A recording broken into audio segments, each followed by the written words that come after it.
ধর্মীয় জ্ঞান যার মধ্যে আছে তার মধ্যে দুর্নীতি নাই। দলিল নেন, দলিল 2002 সালে বাংলাদেশে একটা অপারেশন হয়েছিল যৌথ বাহিনীর, নাম কি বলতে পারেন? অপারেশন, আলহামদুলিল্লাহ, দেখছেন মুরব্বী বলছে অপারেশন ক্লিন হার্ট, মানে বাংলাদেশের অন্তরটা যাতে পরিষ্কার করা যায় এই জন্য একটা অপারেশন হয়েছে 2002 সনে। র্যাব, সেনাবাহিনী, পুলিশ, বিডিআর, আনসার, নৌবাহিনী সমস্ত বাহিনী থেকে একটা বাহিনী গঠন করে বাংলাদেশের আনাচে কানাচে কারা কারা দুর্নীতি করে, কারা মানুষের টাকা আত্মসাৎ করে, কারা গরিবের টাকা আত্মসাৎ করে, কারা রাষ্ট্রের টাকা আত্মসাৎ করে, এদেরকে ধরার জন্য এই অপারেশন যারা করেছেন তারা গোটা বাংলাদেশ চষে বেরিয়েছেন। আমরা দেখেছি অনেক দুর্নীতিবাজ চেয়ারম্যানকে পিটানো হয়েছে, স্কুলে ফালাইয়া, মাঠে ফালাইয়া, রাস্তায় ফালাইয়া।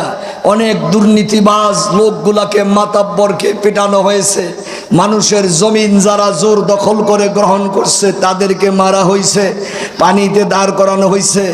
কিন্তু আমরা প্রতিবেদনে দেখলাম বাংলাদেশের এই অভিযানে কোনো আলেম, কোনো ওলামা, কোনো মাশায়েখ, কোনো ধর্মীয় শিক্ষিত ব্যক্তি এই অপারেশনে তারা দোষী সাব্যস্ত করতে পারে নাই।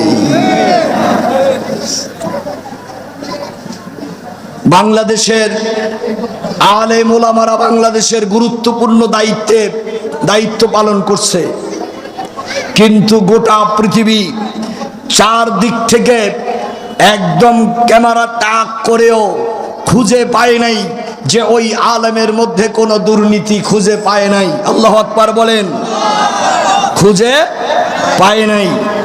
এই দুর্নীতি মুক্ত সমাজ গঠন করতে হলে জাতির মধ্যে ধর্মীয় এলেম ঢুকাতে হবে। ধর্মীয় এলেম সারা দুর্নীতি দূর করা। কিছুদিন আগে আমরা দেখেছি আলমারি ভর্তি টাকা, ডয়ার ভর্তি টাকা, হাজার হাজার কোটি টাকা, এই টাকা ঘর থেকে বের হচ্ছে। এরা কেউ ধর্মীয় শিক্ষিত লোক না, এদের মধ্যে ধর্মের কোনো এলেম